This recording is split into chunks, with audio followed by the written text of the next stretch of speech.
We're going to learn how to make the most basic item for jewelry making.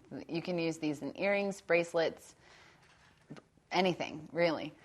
This is called a jump ring. And down here I'm going to show you an example of this.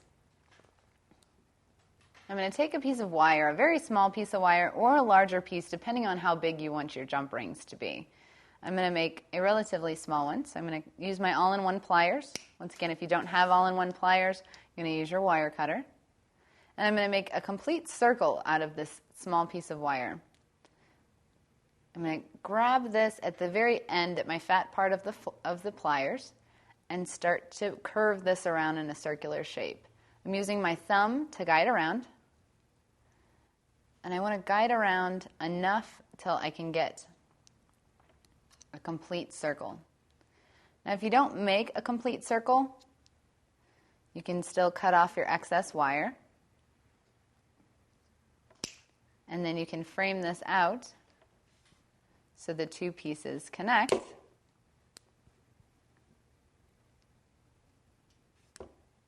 To make your jump ring. And there you have a jump ring.